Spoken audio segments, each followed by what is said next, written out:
Bonjour à toutes et à tous. Je suis ravi de vous retrouver aujourd'hui pour aborder un sujet qui touche au plus profond de l'âme et qui, je le sais, résonne douloureusement dans le cœur de beaucoup d'entre vous. Nous allons explorer ensemble une étape précise, presque chirurgicale, de la relation avec une personnalité narcissique. C'est ce moment de bascule où tout ce que vous êtes, tout ce que vous représentez, semble soudainement devenir une source d'irritation, voire de dégoût pour l'autre. Imaginez cette sensation de vide, quand la personne qui vous portait au nu commence à mépriser votre apparence, votre façon de vous exprimer, vos accomplissements ou même votre simple présence. C'est un stade que nous pourrions appeler la phase de rejet total, et elle est souvent le prélude à une rupture brutale ou à une dévaluation profonde. Regardez un peu en arrière. Vous souvenez-vous de cette période initiale, celle que l'on nomme souvent le bombardement amoureux ou love bombing? À ce moment-là, vous étiez une merveille, une révélation, presque une divinité à leurs yeux.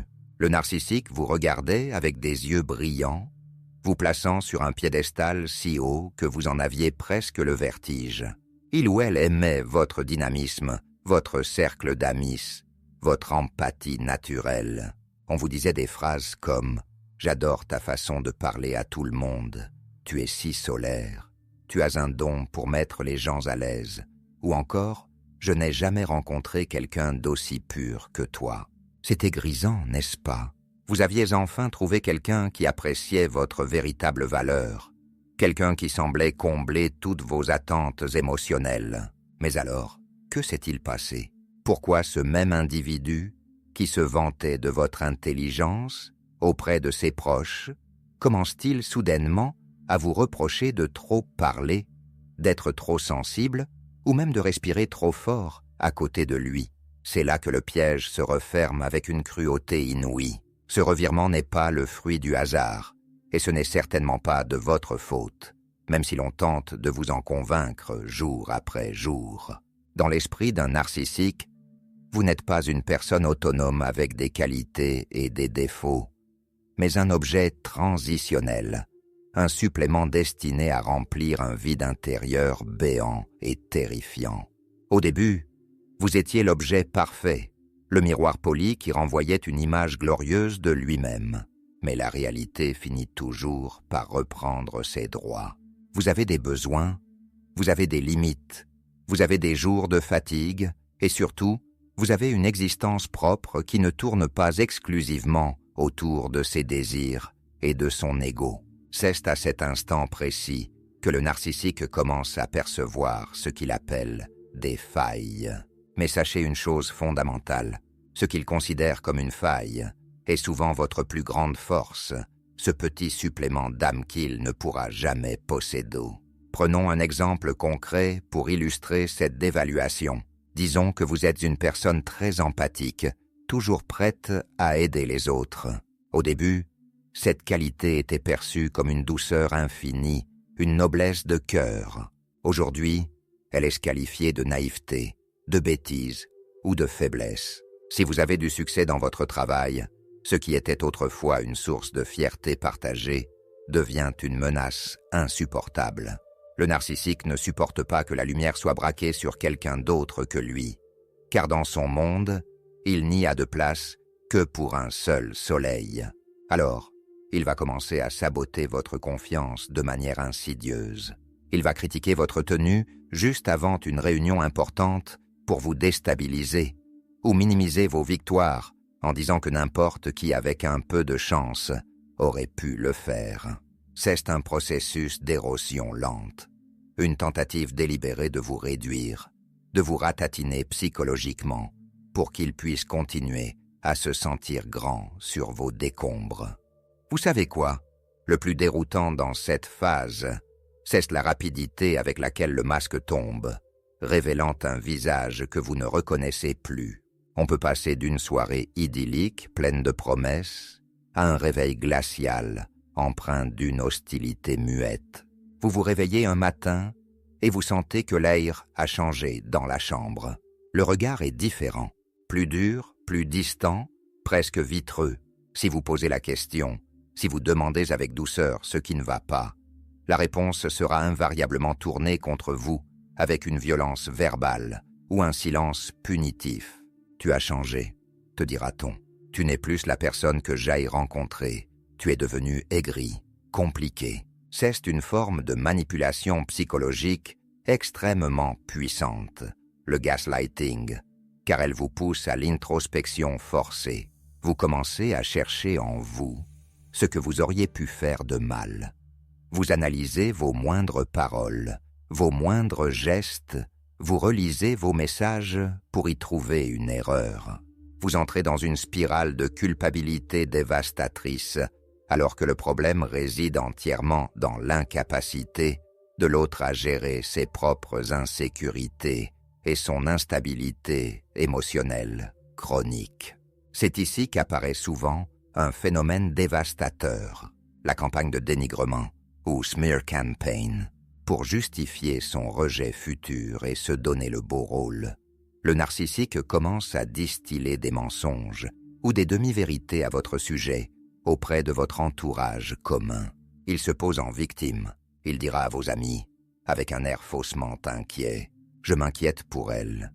Elle n'est plus elle-même. Je crois qu'elle a des problèmes psychologiques graves. » En faisant cela, il s'assure que si vous tentez de dénoncer ses abus, personne ne vous croira, car le terrain aura été miné à l'avance. Il utilise ce que l'on appelle des singes volants, flying monkeys, des personnes tierces qu'il manipule pour qu'elles prennent son parti et qu'elles participent, parfois inconsciemment, à votre isolement. Vous vous retrouvez alors seul, doutant de votre propre perception de la réalité, alors que lui se drape dans une dignité de façade, récoltant la sympathie de tous. Mais alors, pourquoi ce mépris soudain pour des détails insignifiants?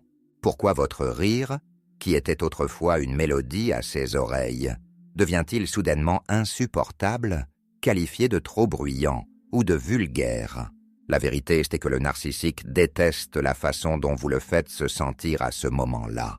Ce n'est pas vous qu'il déteste réellement, c'est le miroir que vous lui tendez malgré vous, en étant une personne entière, vivante, capable de ressentir de la joie et de réussir. Vous lui rappelez inconsciemment tout ce qui lui manque cruellement. Une estime de soi authentique, une stabilité émotionnelle et une capacité d'aimer sans condition. Plutôt que d'affronter son propre vide, son propre néant intérieur, il préfère briser le miroir. Il préfère vous convaincre que vous êtes le problème, que vous êtes défectueuse, que vous êtes folle. C'est une mécanique de survie psychique pour lui, une manière de ne pas s'effondrer, mais c'est un poison lent et mortel pour votre identité. Avant de poursuivre cette analyse approfondie, mes chers amis, j'aimerais partager un petit mot avec vous. Notre équipe travaille avec une passion immense pour atteindre le cap des 1000 abonnés, afin de créer une communauté de soutien et d'éveil. Nous avons choisi de ne pas solliciter de soutien financier, car votre simple présence, votre écoute et votre abonnement représentent pour nous la plus belle des récompenses. C'est un geste rapide pour vous, mais un immense moteur pour la pérennité de ce contenu et pour aider d'autres personnes qui souffrent en silence. Avançons ensemble vers cette compréhension de soi et cette libération. Merci d'être là, fidèles et courageux. Reprenons notre réflexion sur cette dynamique de rejet. Il est essentiel de comprendre que pour un narcissique, le contrôle est la seule monnaie d'échange valable dans la relation. Tant que vous êtes malléable, tant que vous restez dans le cadre étroit et étouffant qu'il a tracé pour vous, tout semble aller pour le mieux, ou du moins, le conflit est évité. Mais dès que vous commencez à affirmer votre identité, à exprimer un besoin divergent ou à poser une limite, le conflit éclate. Le simple fait de dire non à une demande déraisonnable, ou même de vouloir passer une soirée avec vos propres amis, peut être perçu comme une trahison ultime, un crime de lèse-majesté. Pour eux, une limite personnelle est une insulte directe, un acte de rébellion qu'il faut mater par la force ou la manipulation. C'est là que la dévaluation s'intensifie et devient quotidienne. Ils vont pointer du doigt vos prétendus défauts physiques, critiquer votre intelligence, remettre en question vos compétences parentales ou votre santé mentale, à force de s'entendre dire que l'homme est instable, incapable ou indésirable. On finit par l'intégrer, par le croire, et c'est là que l'emprise devient totale. Un autre outil de torture psychologique utilisé durant cette phase est la triangulation. Le narcissique va introduire une tierce personne, réelle ou imaginaire, dans la dynamique du couple pour susciter l'insécurité et la jalousie. Il peut s'agir d'une ex-partenaire qu'il recommence à encenser, d'une collègue de travail si brillante et compréhensible contrairement à vous, ou même d'un membre de la famille. L'objectif est de vous mettre en compétition, de vous forcer à vous battre pour obtenir à nouveau son attention et ses miettes d'affection. Vous vous retrouvez à essayer de prouver votre valeur, à vous comparer, à vous épuiser dans une course que vous ne pouvez pas gagner, car les règles changent sans cesse, selon son bon vouloir. Cette triangulation est une attaque directe contre votre estime de soi, visant à vous faire sentir remplaçable à tout moment. Je vois souvent, lors de mes échanges, des personnes qui, après avoir quitté une telle relation, ne sont plus que l'ombre d'elles-mêmes. Elles souffrent de ce que l'on appelle la dissonance cognitive. C'est cet état mental épuisant où deux pensées contradictoires s'affrontent sans cesse dans votre esprit. Je l'aime, c'est l'homme, la femme de ma vie. Elle a été si merveilleuse au début, et elle me détruit, me méprise et me traite comme un déchet. Ce conflit intérieur crée un brouillard mental permanent. Vous avez intégré la voix du narcissique comme si c'était votre propre voix intérieure, votre propre conscience. Elle se regarde dans la glace et ne voit que les défauts que l'autre a martelés pendant des mois ou des années. Elles se sentent indignes d'être aimées, persuadées qu'elles sont trop compliquées ou brisées. Mais écoutez-moi bien, et je le dis avec toute la force de ma conviction. Cette image est un mensonge pur et simple. C'est une construction artificielle, une cage mentale destinée à vous garder sous emprise, même à distance. Le narcissique a un besoin vital que vous vous sentiez petite pour qu'il puisse continuer à se sentir puissant par contraste. Si vous reprenez conscience de votre valeur, si vous vous tenez droite, son pouvoir s'évapore instantanément comme une brume au soleil. Une question revient souvent dans vos témoignages. Une question qui brûle les lèvres et le cœur. Est-ce qu'il traite la nouvelle personne mieux que moi? Est-ce qu'il a enfin changé pour elle? C'est une interrogation légitime qui naît de la blessure d'abandon et de la comparaison forcée. On voit le narcissique s'afficher fièrement sur les réseaux sociaux avec une nouvelle proie, affichant un bonheur de façade, des sourires éclatants et des déclarations d'amour enflammées. On se demande alors ce qu'on a fait de mal pour ne pas mériter ce traitement. Pourquoi nous avons eu droit aux larmes et l'autre aux fleurs? Mais la réalité, derrière les filtres Instagram, est bien moins reluisante. Ce que vous voyez, c'est simplement le début d'un nouveau cycle de destruction. Le bombardement amoureux a recommencé pour quelqu'un d'autre. Cette personne vit actuellement l'illusion parfaite que vous avez vécue au début. Elle est sur le piédestal. Elle est la femme de sa vie ou l'homme idéal. Mais le piédestal est fragile, construit sur du sable mouvant, et la chute sera tout aussi brutale que la vôtre. Le narcissique ne change pas de structure de personnalité par la simple magie d'une nouvelle rencontre, sans un travail thérapeutique profond, honnête et souvent douloureux, qu'ils refusent presque toujours. Ils répéteront inlassablement le même schéma. Idéalisation, dévaluation, rejet et passage au suivant. Ne vous infligez pas la torture de surveiller sa vie, de scruter ses moindres faits et gestes en ligne. Cela ne fera que ralentir, voire stopper, votre propre processus de guérison. chaque fois que vous regardez ce qu'il fait, chaque fois que vous cherchez à savoir s'il est heureux, vous lui donnez encore de votre énergie vitale. Vous lui permettez de continuer à vivre et à parasiter votre esprit. La véritable victoire, le véritable acte de résistance héroïque, c'est l'indifférence. Cesse de vous détourner radicalement de ce spectacle d'ombre et de masques pour vous concentrer sur la seule personne qui mérite toute votre attention, votre tendresse et vos soins, vous-même. La guérison est un chemin sinueux, parsemé de doutes, de colères soudaines et de rechutes émotionnelles. Mais c'est le seul chemin vers la liberté et la dignité. Vous devez réapprendre à vous aimer sans avoir besoin de la validation toxique d'un prédateur émotionnel qui ne cherchait qu'à vous consommer. Parlons un peu de cette notion de karma, car elle revient souvent dans nos discussions.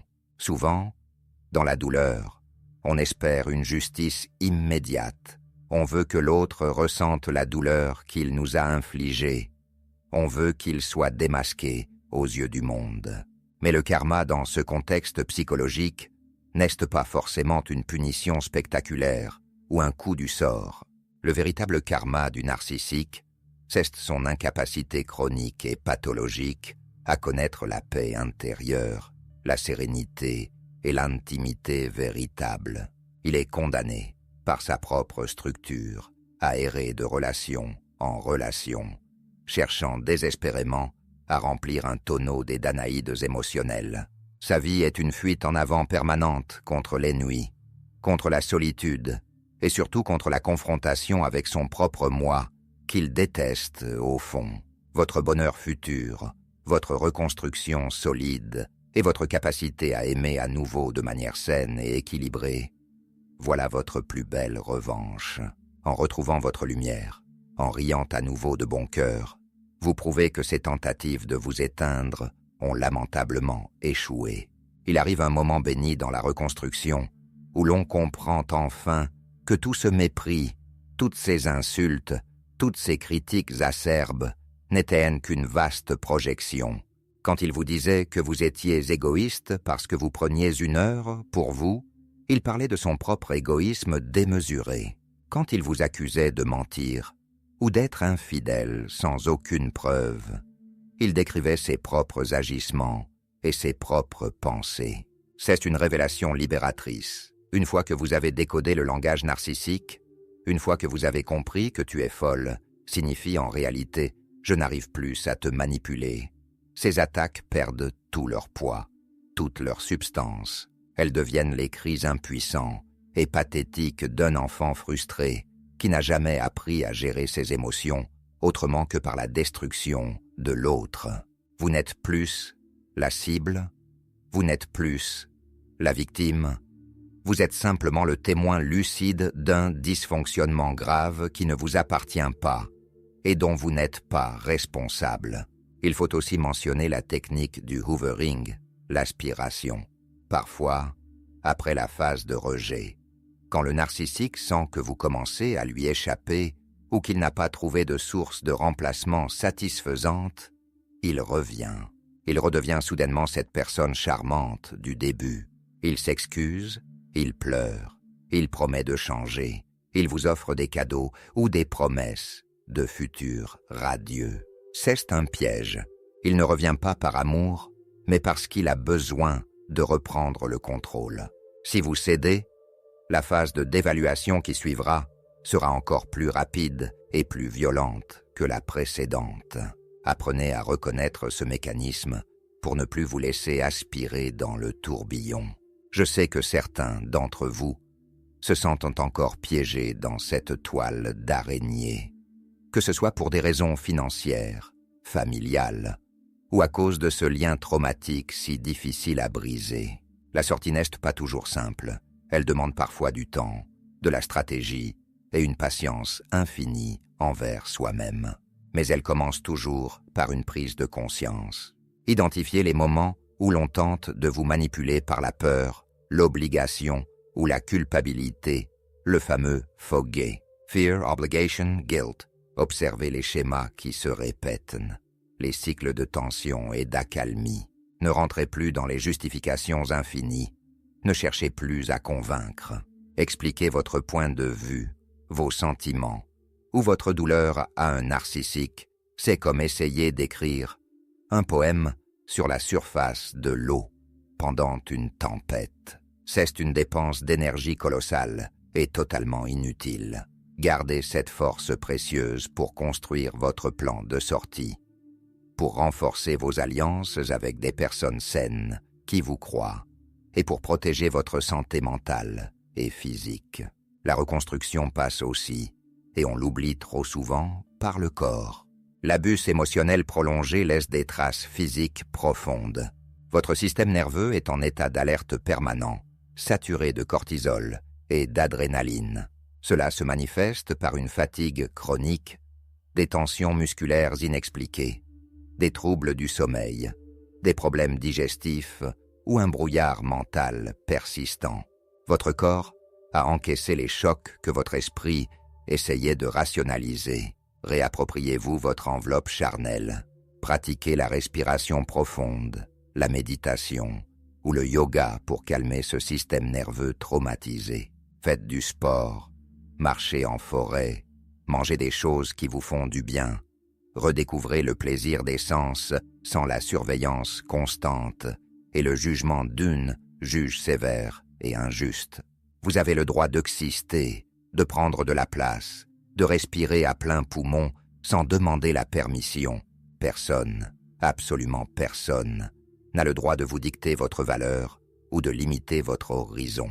Vous êtes un être unique, doté d'une sensibilité qui est une richesse immense, un trésor, et non un fardeau ou une tare comme on a voulu vous le faire croire. Dans ce processus de guérison, entourez-vous de bienveillance absolue. Cherchez des amis qui vous écoutent sans vous juger, sans vous dire « mais pourquoi n'es-tu pas parti plus tôt ?» car ils ne connaissent pas la puissance de l'emprise. Cherchez des groupes de soutien où votre parole est enfin libérée et validée par ceux qui ont vécu la même chose.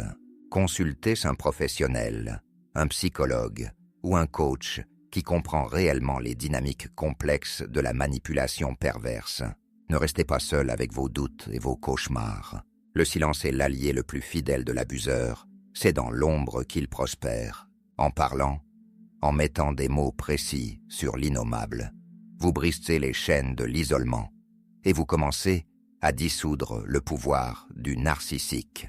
Chaque témoignage que je lis, chaque histoire que vous me confiez, me confirme que nous sommes des milliers à avoir traversé ces tempêtes dévastatrices et que l'on peut en sortir non seulement vivante, mais plus forte, plus lucide et plus résiliente que jamais. Rappelez-vous toujours que le narcissique a un besoin vital de votre réaction pour se sentir exister, pour se sentir vivant. Qu'elle soit positive, admiration, soumission, ou négative, colère, pleurs, supplication, votre émotion est son carburant, sa nourriture.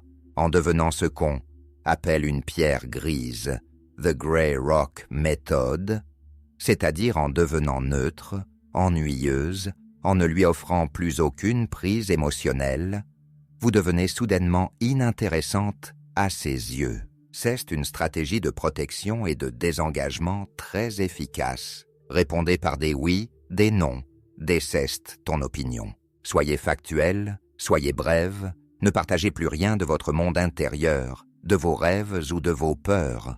Protégez votre jardin secret avec une férocité tranquille. C'est là, dans cet espace préservé, que se trouve la graine de votre renaissance, loin des regards prédateurs. Nous arrivons à un point crucial de notre échange d'aujourd'hui. La phase de rejet que vous traversez peut-être en ce moment, avec toute la douleur qu'elle comporte, est paradoxalement le signe que vous n'êtes plus une source de nourriture facile ou satisfaisante pour le narcissique. C'est, si l'on change de perspective, un compliment caché, une preuve de votre intégrité. Cela signifie que votre authenticité commence à percer le vernis de la manipulation, que vos limites se durcissent et que vous ne vous laissez plus faire sans réagir. C'est douloureux, certes, car on se sent rejeté par celui qu'on a aimé, mais c'est le début de la fin de l'emprise. Le narcissique sent avec effroi qu'il perd le contrôle. Alors il tente le tout pour le tout, en vous rabaissant plus que jamais, en essayant de vous détruire avant que vous ne partiez. Ne cédez pas à cette ultime tentative d'intimidation. Tenez bon, restez ancrés. La tempête est à son comble, juste avant le calme. Elle va passer, et derrière les nuages noirs, votre soleil personnel, celui qu'il a tenté d'éteindre, attend de briller à nouveau, plus pur et plus éclatant. Tout au long de ce parcours de libération, il est vital de cultiver une patience infinie envers vous-même. On ne se remet pas d'une telle déflagration émotionnelle en quelques jours ou quelques semaines. Il y aura des matins de grande force et des soirs de profonde nostalgie, des moments où vous ne vous souviendrez, par un mécanisme de défense du cerveau, que des bons côtés, oubliant temporairement la souffrance et le mépris. C'est normal, c'est humain, c'est le résultat du lien traumatique, une sorte d'addiction biochimique créée par l'alternance imprévisible de récompenses et de punitions, de chaud et de froid. Soyez douce avec vous-même lors de ces rechutes émotionnelles. Ne vous blâmez pas d'avoir aimé, ne vous blâmez pas d'avoir cru en l'autre.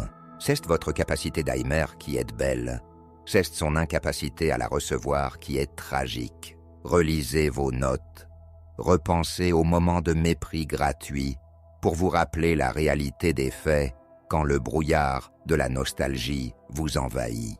L'une des plus grandes victoires sur le narcissisme est de retrouver sa capacité à s'émerveiller des petites choses, de ces détails de la vie que l'autre qualifiait de futiles.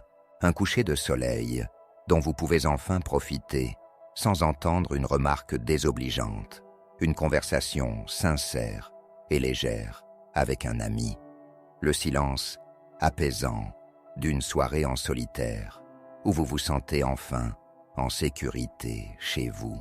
Ces plaisirs simples, authentiques, sont totalement inaccessibles aux narcissiques, car il est toujours dans la performance, toujours en quête de plus, de mieux, de plus grandiose, pour nourrir son ego insatiable, en apprenant à apprécier la simplicité et la vérité de l'instant présent. Vous cultivez une richesse intérieure, une paix que personne ne pourra jamais vous voler.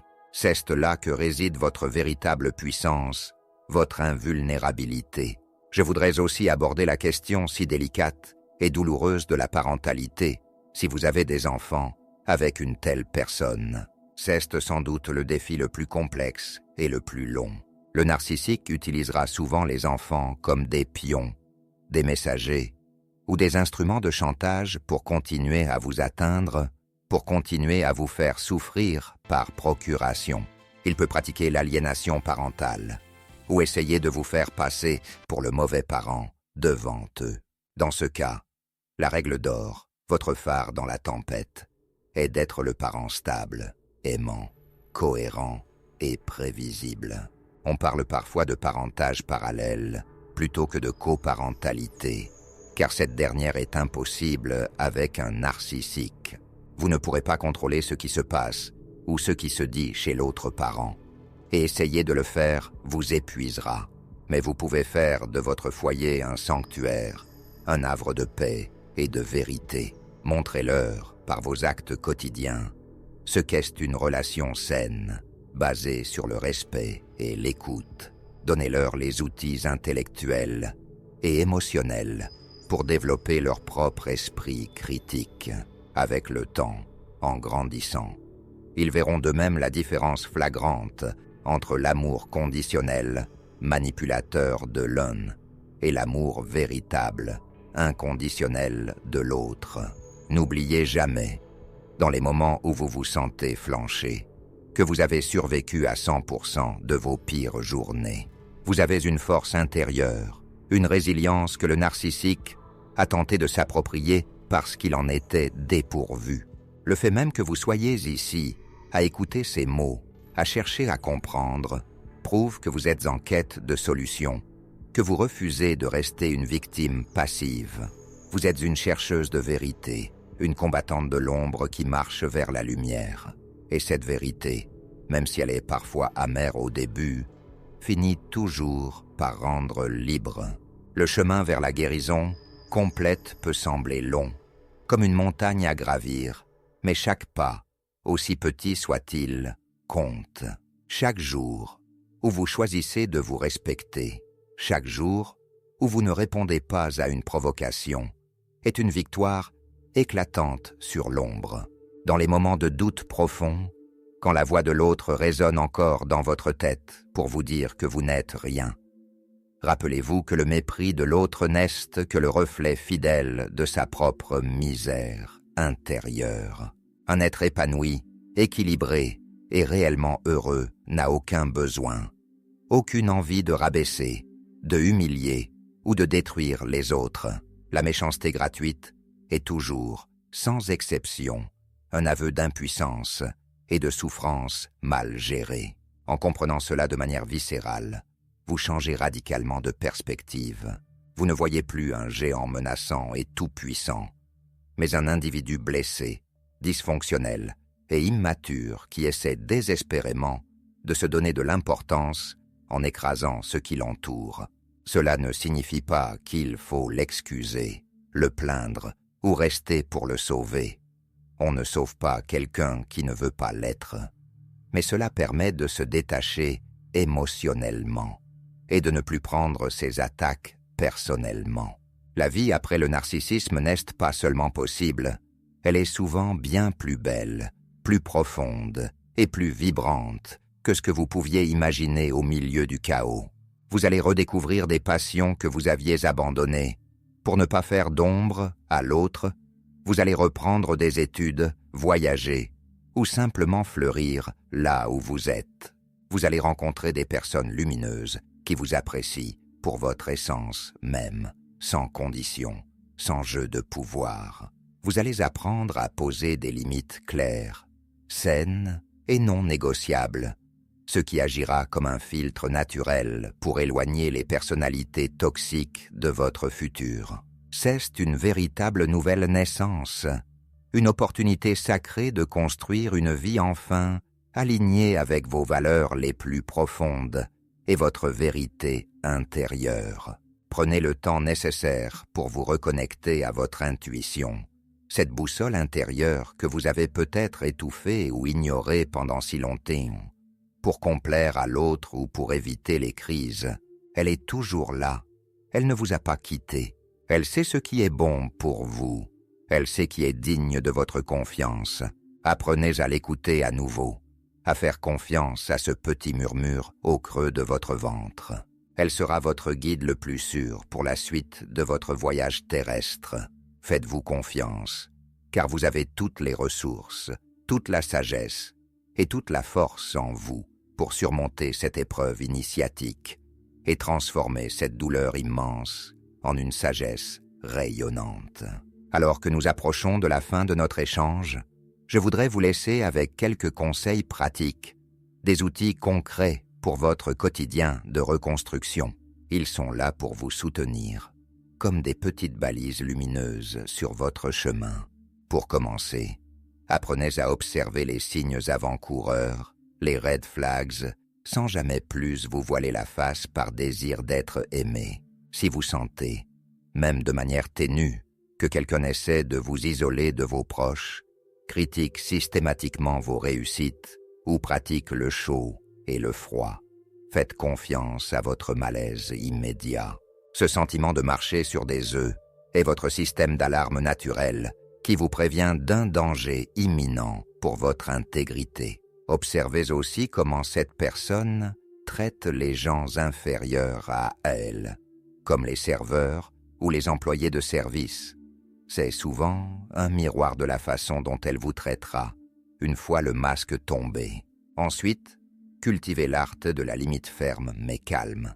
Dire non n'est pas un acte d'agression ou d'égoïsme, c'est un acte de respect suprême envers soi-même et envers la relation. Vous n'avez pas besoin de vous justifier pendant des heures, de donner des preuves ou des excuses. Une explication simple et factuelle suffit. Si l'autre ne peut pas accepter votre autonomie et votre refus, c'est que son intérêt pour vous n'est qu'un désir de possession, et cela n'a rien à voir avec l'amour. La limite est de votre peau psychologique. Sans elle, vous êtes exposé à toutes les infections émotionnelles. Par ailleurs, accordez-vous des moments de déconnexion totale et de silence. Le bruit médiatique, l'agitation sociale et les réseaux sociaux peuvent entretenir le besoin de comparaison et la peur de manquer quelque chose. Revenez à l'essentiel, le contact avec la terre, la lecture d'un livre inspirant, l'écriture de votre journal ou toute activité manuelle qui vous ancre solidement dans le présent. C'est dans ce calme retrouvé, loin du tumulte narcissique, que votre esprit pourra cicatriser et que vous retrouverez votre clarté mentale. Apprenez à savourer votre propre compagnie. C'est le rempart le plus solide contre les manipulateurs qui utilisent votre peur de la solitude contre vous. Enfin, et c'est peut-être le plus important, n'ayez jamais peur ou honte de demander de l'aide. La guérison d'un abus narcissique est un processus complexe qui se fait rarement en vase clos.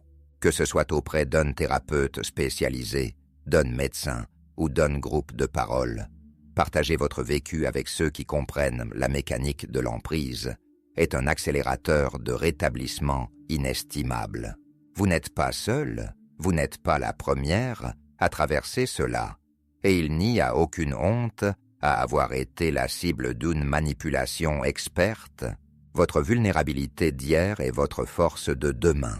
Sachez que chaque épreuve, aussi sombre et injuste soit-elle, porte en elle les germes d'une transformation magnifique et durable. Vous êtes en train de muer, de laisser derrière vous une version de vous-même qui acceptait l'inacceptable par peur de la solitude ou par manque d'estime pour devenir une personne souveraine, qui connaît sa valeur infinie et qui ne laissera plus jamais personne piétiner son jardin intérieur. C'est un processus sacré, un retour vers votre essence véritable, vers votre moi authentique. Le karma s'occupe de l'équilibre cosmique des choses. Votre seul et unique rôle est de prendre soin de votre vie et de briller de toute votre âme.